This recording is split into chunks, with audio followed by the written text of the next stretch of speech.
አርሰናሎች በጉጉት የሚጠብቁት የአውሮፓ ቻምፒየንስ ሊግ የፍጻሜ ጨዋታ ነገ ምሽት በሃንጋሪ ቡዳፔስት ሲደረግ የመድፈኞቹ ደጋፊዎች ቡድናቸው በአንድ ነገር ላይ የበለጠ ጠንካራ ሆኖ መመልከት ይፈልጋሉ። ይህም ደግሞ የመከላከሉ መዋቅር ነው። ነገ ምሽት በሚደረገው የአውሮፓ ቻምፒየንስ ሊግ የፍጻሜ ጨዋታ ላይ የአርሰናል ተከላካዮች እንዴት ባለ መንገድ የፔዥን የፊት መስመር ተጫዋቾች ሊያስቆሟቸው ይችላል የሚለው ጉዳይ በርካቶችን እያነጋገረ ይገኛል። ታዲያ በነገው ጨዋታ ላይ ከፍተኛ ኃላፊነት ከሚጣልባቸው የአርሰናል ተጫዋቾች መካከል ማጋሌሽና ሳሊባ ዋነኞቹና ተጠቃሾቹ ናቸው። እነዚህ ሁለቱ ግዙፍ የመሃል ተከላካዮች በነገው ጨዋታ ላይ ምን አይነት ሚናን ሊወጡ ይችላሉ? ከዚህም በተጨማሪ ኪቪቻ ክቫራትስኬሊያና ኦስማን ዴምቤሌን እንዴት ባለ መንገድ ሊያስቆማቸው ይችላሉ? ምን ነገሮችንስ በነገው ጨዋታ ላይ ሲያደርጉ ልንመለከት እንችላለን? እነዚህንና ሌሎች ጉዳዮችን እስከ ቪዲዮ መጨረሻ ድረስ ከኛ ጋር አብራችሁ ከቆያችሁ የምንነግራችሁናል። ሰላም ጤና ይስጥልን። የተወደዳችሁና የተከበራችሁ ውድ የቻናላችን ተከታታዮች እንዴት ናችሁልን? እግዚአብሔር ይመስገን እኔ በጣም ደህና ነኝ። የምትገኙት አራዳ ሜዳ ኦፊሻል የዩቲዩብ ገጻችን ላይ ነው። ለቻናሉ አዲስ ከሆናችሁ የዩቲዩብ ገጹን ሰብስክራይብ በማድረግና የደወል ምልክቷን በመጫን የቻናላችን ቤተሰቦች እንድትሆኑ የአክብሮት ግብዣችን ነው። እንዲሁም ደግሞ ዩቲዩብ ፕሮግራሙን ለበርካታ ተመልካቾች እንዲያደርሰውና ቪዲዮን ቫይራል እንዲያወጣው የእናንተ በብዛት ላይክ ማድረግ እጅግ በጣም ይጠቅመናል። ይሄ ፕሮግራም ቢያንስ በትንሹ 600 ላይክ እንዲኖረው እንፈልጋለን። ለእናንተ የ3 ሰከንድ ስራ ነው። ስለዚህም ቪዲዮን ስትጀምሩ ላይክ እያደረጋችሁ መጀመራችሁን አስታውሱ። የአራዳ ሜዳ ኮሜንታተር ተስፋ ወርቅ ልዑል ሰገድ አብሬያችሁ ቆይታ አደርጋለሁ። ፈጣሪ ፈቅዶ በሌላ ፕሮግራም ከእናንተ ጋር ተገናኘን። በዚህኛው ፕሮግራማችን ላይ ደግሞ ነገ ምሽት የሚደረገውን የፔዥና የአርሰናልን የቻምፒየንስ ሊግን የፍጻሜ ጨዋታ በተመለከተ በመድፈኞቹ በኩል ወሳኝ ስለሆኑት ስለ ሁለቱ ተጫዋቾች የምንመለከት ይሆናል ማለት ነው። እንግዲህ አሁን የእግር ኳስ ቤተሰቡ ወሬና አጀንዳ በሙሉ የነገው የቻምፒየንስ ሊግ የፍጻሜ ጨዋታ ነው። ሃንጋሪ ቡዳፔስት በፑሽካሽ አሬና ምሽት 1 ሰዓት ላይ ፔዤ ከአርሰናል ጋር የቻምፒየንስ ሊግ የፍጻሜ ጨዋታቸውን ያከናውናሉ። ታዲያ ጨዋታው ትላንትና በነበረን የትንታኔ ፕሮግራም ላይ እንዳነሳሁት ምርጥ ማጥቃት ከምርጥ መከላከል ጋር የሚያደርጉት ጨዋታ ነው በሚል አንድ የሆነ ታይትል ተሰጥቶታል። ፔዤ ምርጥ የሚያጠቃ ቡድን ነው። ምርጥ የፊት መስመር ተጫዋቾች ያሉበት ስብስብ ነው። ማጥቃታቸው በጣም አስፈሪ ነው። አርሰናል ደግሞ ምርጥ የተከላካይ መስመር ተጫዋቾች አሉት። የመከላከል መዋቅሩ በጣም ጥሩ ነው። አርሰናል ሲከላከል የተዋጣለት ቡድን ነው። አሁን እንግዲህ ወሬውና ክርክሩ ሁሉ ይህ ሆኗል።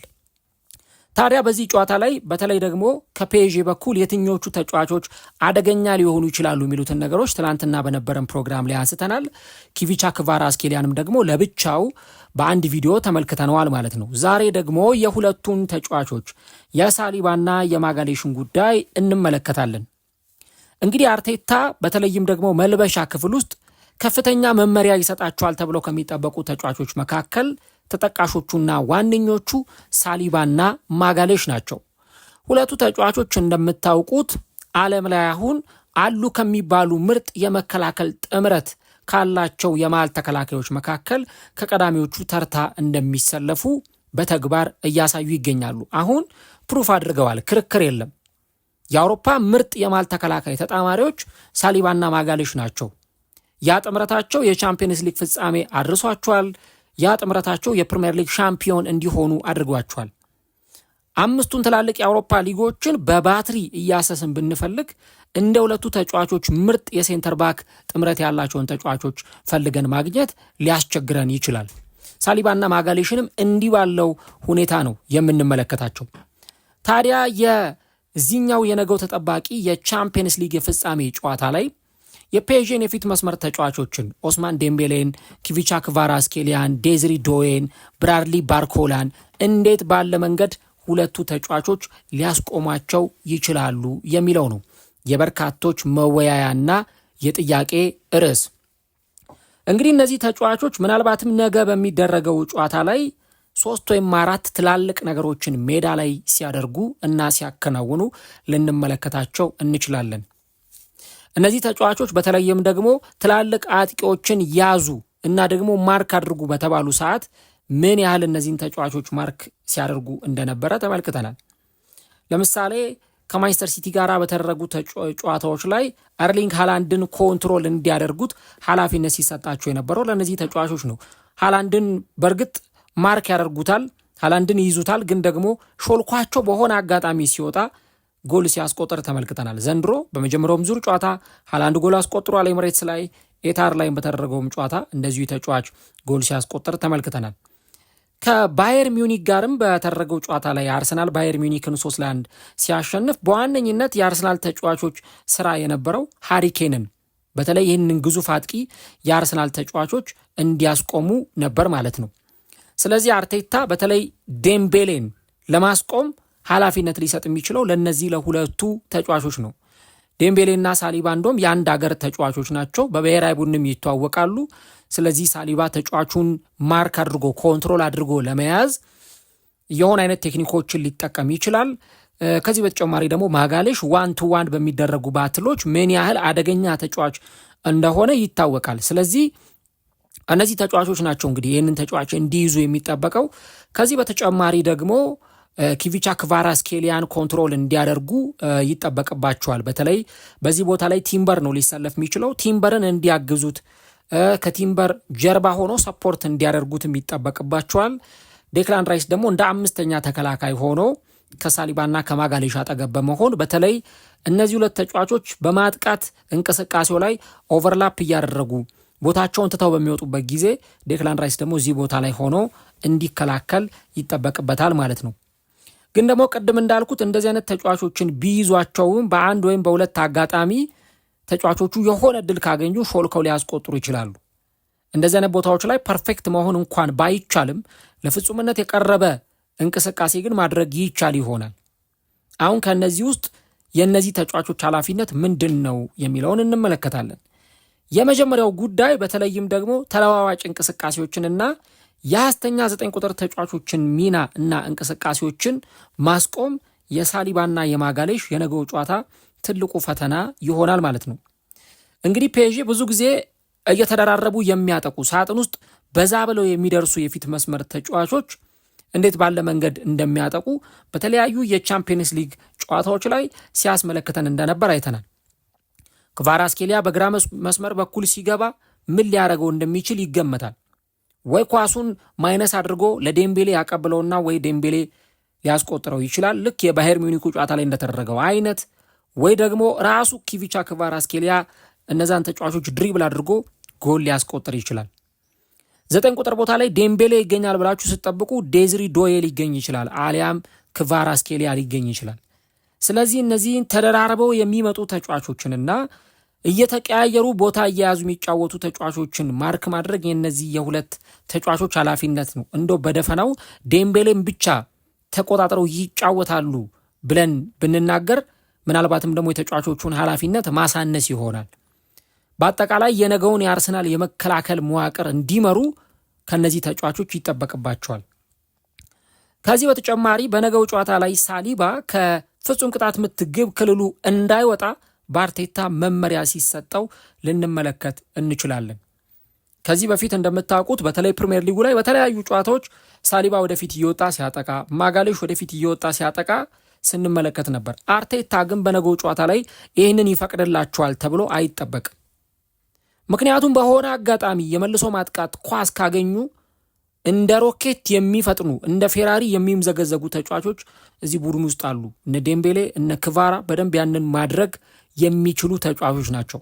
ስለዚህ ነገ ሳሊባም ሆነ ማጋሌሽ አርሰናል እንኳን ኳስ ይዞ በሚያጠቃበት ሰዓት ከግማሽ የሜዳ ክልል እንዲወጡ አይፈቀድላቸውም። እዛው ሳጥናቸው ውስጥ ሆነው እንዲከላከሉ። አርሰናል ኳስ ከያዘ ምናልባት ከግማሽ ሜዳው ሊመጡ ይችሉ ይሆናል። ከዛ በላይ ግን ከወገብ በላይ እየወጡ አርቴታ እንዲያጠቁ ለእነዚህ ተጫዋቾች አይፈቅድላቸውም። ለምን? እየተናበቡ የመስመር አጥቂዎቹን የፔዤዎችን የማጥቃት እንቅስቃሴ እንዲያስቆሙ ይፈለጋል ማለት ነው። ከዚህ በተጨማሪ ደግሞ በተለይ ማጋሌሽ የመሃል መከላከል መስመሩን በመጠበቅ የተካነ ተጫዋች በመሆኑ ምክንያት የፔዤ ተጫዋቾችን የሆኑ ክፍተቶችን እያነፈነፉ ለማጥቃት በሚሞክሩበት ጊዜ ለዛ ያንን ማጥቃታቸውን የተሻለ እንዳያደርጉ አርሰናልም ደግሞ ለካውንተር አታኮችና ለክፍተቶች የተጋለጠ እንዳይሆን የማድረግ ኃላፊነት ይጣልበታል ማለት ነው። ስለዚህ የመጀመሪያው ከነዚህ ተጫዋቾች የሚጠበቅባቸው ነገር ተለዋዋጭ የሆኑ ቦታ እየተቀያየሩ አንዳንዴ ዴምቤሌ ወደ ቀኝ እየወጣ አንዳንዴ ወደ መሃል እየመጣ ክቫራትስኬሊያም ሲያስፈልግ ወደ ግራ ሲያስፈልግም ወደ መሃል እየመጣ መጫወቱ ስለማይቀር እነዚህን ተጫዋቾች ኳስ በያዙበት አጋጣሚ ሁሉ የማስጣልና እነዚህን ተጫዋቾች ኳስ የመቀማት ስራዎች የአስተኛ 9 ቁጥር ላይ ዴምቤሌ የሚጫወት የትኛውም ተጫዋች ይግባ ይህንን ተጫዋች ማርክ የማድረግና የመቆጣጠር ኃላፊነትን ይወስዳሉ ማለት ነው። ሁለተኛው በዚህ ጨዋታ ላይ በተለይ በዋነኝነት ከሁለቱ ተጫዋቾች የሚፈለገው ነገር በ1 vs 1 አንድ ለአንድ በሚመጡ ፍልሚያዎች ተጫዋቾችን እንዲያሸንፉ ይጠበቅባቸዋል። በተለይ ፔዥዎች በሆነ ቦታ ላይ ኦቨርሎድ በማድረግ ተጫዋቾችን በማጨናነቅ ጫና በመፍጠር የበላይነት እንወስዳለን፣ ጎል እናስቆጥራለን የሚል እምነት አላቸው። ስለዚህ ሳሊባና ማጋሌሽ ኦስማን ዴምቤሌን ለረጅም ደቂቃዎች ማርክ ማድረግ ኳስ እሱ እግር ስር እንኳን ከገባ ያንን ተጫዋች ለማስጣል ከፍተኛ ስራን ሲሰሩ ልንመለከት እንችላለን። በተለይ ማጋሌሽ እንደምታውቁት 1v1 በሚደረግ ባትል ላይ ዱዌሎችን በማሸነፍ በጣም የተዋጣለት ተጫዋች ነው። የአየር ላይ ኳሶችን፣ የመሬት ላይ ኳሶችን፣ ፍልሚያዎችን እንዴት ባለ መንገድ እንደሚወጣ ተመልክተናል። ከማንቸስተር ሲቲ ጋር ዘንድሮ በተጫወቱበትና 2-1 በተሸነፉበት የኤታሃዱ ጨዋታ ላይ እንደምታስታውሱት ማጋሌሽን ሙሉ ደቂቃውን ይዞት ነበር። ማጋሌሽ አንድ ኳስ ሃላንድ አገኘና ያችን ኳስ አስቆጠራት እንጂ ማሊያውን እየጎተተ ሁሉ ማሊያው እስከሚቀደድ ተጫዋቹን በደንብ ማርክ አድርጎ ኮንትሮል አድርጎ ይዞት ነበር። ስለዚህ በእያንዳንዱ ዱዌሎች ላይ የአየር ላይ ኳሶችን የመሬት ላይ ኳሶችን በሙሉ እንዲያሸንፉ የ1v1 ፍልሚያዎችን እንዲያሸንፉ ይጠበቅባቸዋል። ለምሳሌ ሳሊባና ክቫራ 1-1 ከተገናኙ ሳሊባ እንዲያሸንፍ ይጠበቅበታል። ማጋሌሽና ዴምቤሌ ከተገናኙ ማጋሌሽ እንዲያሸንፍ ይጠበቃል። ማጋሌሽ እንኳን በዴምቤሌ ከተረታ ሳሊባ እንዳጋዥ ሆኖ እንዲመጣለትና እገዛውን እንዲያደርግለት ተጫዋቹን እንዲያስጥለው ይጠበቃል ማለት ነው። ከዚህ በተጨማሪ ሳሊባ በተለይም ደግሞ ሸርተቴዎችን በመግባት የላቀ ቅልጥፍና ያለው ተጫዋች በመሆኑ ምክንያት በተለይም ደግሞ እንዲህ ካለው የነገው የፊት መስመር አስፈሪ ፔዥ ተጫዋቾች እንቅስቃሴ አንጻር ይህንን ነገር በደንብ ሲያደርግ ልንመለከት እንችላለን። ሸርተቴዎችን፣ ታክሎችን በእያንዳንዱ የሜዳ ላይ እንቅስቃሴዎች ላይ መፈናፈኛ ማሳጣት፣ እነዚህን የፊት መስመር ተጫዋቾችን አደጋ እንዳይፈጥሩ ማድረግ አንዱ የእነዚህ ሁለት ተጫዋቾች ኃላፊነት ይሆናል ማለት ነው። ከዚህ በተጨማሪ ያው ማጋሌሽ ተጫዋቾችን ማርክ በሚያደርግበት ጊዜ የአየር ላይ ኳሶችንም የመሬት ላይ ኳሶችንም ሲያሸንፍ ሌሎች ተጫዋቾች ደግሞ ምናልባት ስፔስ ሊያገኙ ስለሚችሉ ከነ ቲምበር ከነ ሂንካፔ ወይ ካላፊዮሪ በደንብ እገዛዎችን ይፈልጋሉ ማለት ነው። ሶስተኛው ከነዚህ ተጫዋቾች የሚጠበቀው አንዱ ነገር የፔዥን ተጫዋቾች ፕሬሲንግ መቋቋምና እንዲሁ ደግሞ ፕረስ እንዲያደርጓቸው ቦታቸውን እየለቀቁ እንዲወጡ የመሃል ሜዳው ስፔስ ክፍት እንዲሆን ማድረግ ነው። በነገው ጨዋታ ላይ በተለይም ደግሞ አርሰናሎች ኳስ ሲይዙ እነ ሳሊባ እነ ማጋሌሽ ኳስ በሚይዙበት ሰዓት በአንድ ጊዜ ኳሱን ይለጋሉ ተብሎ አይጠበቅም። ኳሱን ኮንትሮል ያደርጉታል፣ ኳሱን ይይዙታል። ከዛ በኋላ ዴምቤሌ ኳሱን ለማግኘት ይጠጋል፣ ክቫራ ኳሱን ለማግኘት ይጠጋል፣ ዴዝሪ ዶዬ ይጠጋል። እነዚህም ተጫዋቾች ተጠግተው አርሰናሎች ግን እነ ሳሊባ እነ ራያ እነ ማጋሌሽ ቲምበር ኳሱን የሚቀባበሉት ከሆነ ከመሃል ያሉትም ነቅለው ሊመጡ ይችላሉ። እነ ቪቲኒያ እነ ዦአዎ ኔቬስ ከመሃል ነቅለው ሲወጡ ልናይ እንችላለን። ስለዚህ የፔዥ ተጫዋቾች ትዕግስት እንዲያጡ ተቀበዝብዘው የጎል ክልላቸው ለቀው እንዲወጡ የሆኑ ተጫዋቾች ነቅለው ወደፊት እንዲመጡ የማድረግ ስራን በነገው ጨዋታ ላይ ሊሰሩ ይችላሉ ማለት ነው።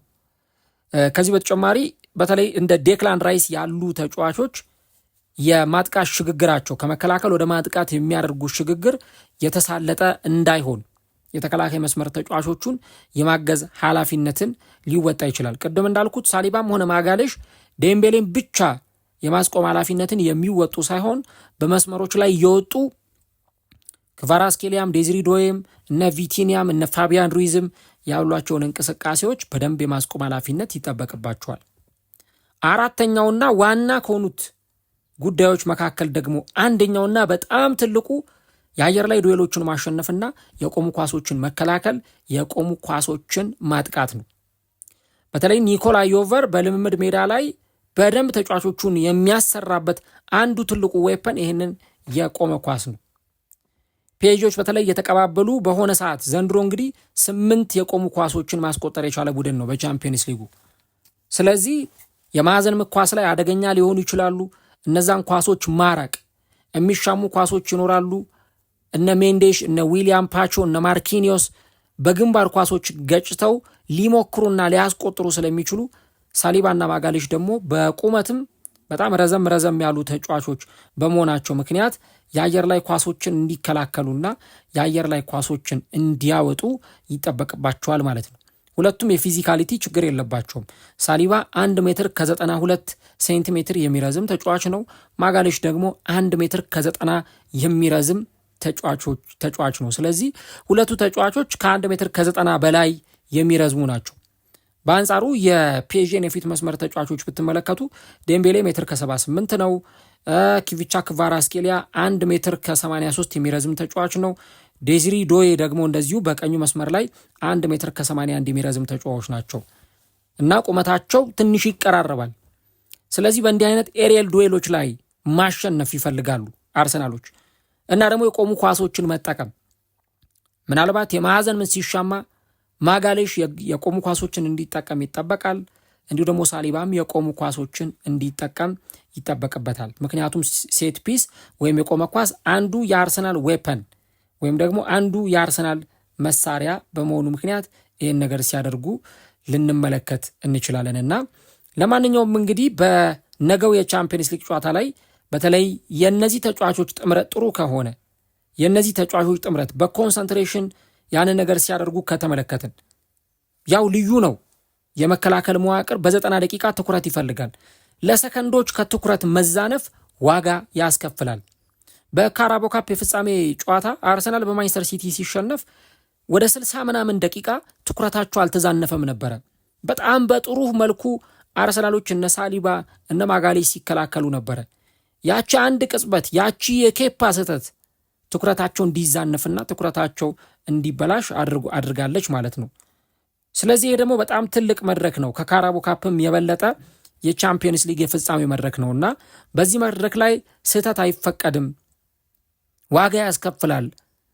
አርሰናል ደግሞ በመከላከሉ መዋቅር ረገድ የነገውን ጨዋታ ለማሸነፍ ፕላን አድርጎ ወደ ሜዳ የሚገባ ቡድን ስለሆነ የነገው ጨዋታ ላይ በተለይም አርሰናል ቀድሞ ጎል እንዳይቆጠርበት ማድረግ ከቻለ ከ20 እስከ 30 ባሉ ደቂቃዎች አርሰናል ያን ነገር ማኔጅ ማድረግ ከቻለ ሁለተኛው አጋማሽ ላይ የበለጠ እያጠቃ ሲጫወት በነፃነት ወደፊት ሲወጣ ልንመለከት እንችላለን። ሳሊባና ማጋሌሽ ግን እስካሁን ከገጠሟቸው ፈተናዎች ሁሉ የነገው ጨዋታ በግዝፈቱም በጣም ትልቅ ነው። ምክንያቱም እስከ ዛሬ ድረስ ከነበረው አንጻር የቻምፒየንስ ሊግ ፍጻሜ ደረጃው በጣም ከፍተኛ ነው። ተጫዋቾቹ ላይም ጫና እንደሚኖር ግልጽ ነው። አርቴታም ተጫዋቾቹ በደንብ እንዲከላከሉለት እነዚህን የፊት መስመር ተጫዋቾች ማርክ እንዲያደርጉለት ይፈልጋል። ዘንድሮ አርሰናል በቻምፒየንስ ሊጉ ዝቅተኛ ጎል የተቆጠረበት ቀዳሚ ቡድን ነው። የግብ ሙከራ እንኳን እምብዛም አርሰናል አይሞከርበትም በቻምፒየንስ ሊግ። ትላንትና በነበረን ፕሮግራም ላይ በስፋት ስላነሳ ነው የአርሰናል መከላከል ጥንካሬ እዛ ላይ ገብታችሁ ልታደምጡ ትችላላችሁና ነገ እንግዲህ ከሳሊባና ከማጋሌሽ እነዚህ 4 ነገሮች በዋነኝነት ይጠበቃሉ ማለት ነው። ስለ ነገው ጨዋታ ምን ሐሳብ አላችሁ? የአርሰናልን መከላከል በተመለከተ በተለይ ቲምበር ካላፊዮሪ፣ ፒየሮ ሂንካፔ፣ ማጋሌሽ እና ሳሊባ እንዲሁም ግብ ጠባቂው ዳቪድ ራያ ነገ ምን ነገሮችን እንዲያደርጉ ትጠብቃላችሁ? አርሰናልስ በዚህ መከላከል መዋቅሩ ጥንካሬ የቻምፒየንስ ሊግ ዋንጫን ከፍ አድርጎ ያነሳል ወይ? እሱን እንግዲህ ነገ ምሽት በሃንጋሪ ቡዳፔስት ፑሽካሽ አሬና ላይ ምሽት 1 ሰዓት አብረን የምንመለከተው ጉዳይ ይሆናል ማለት ነው።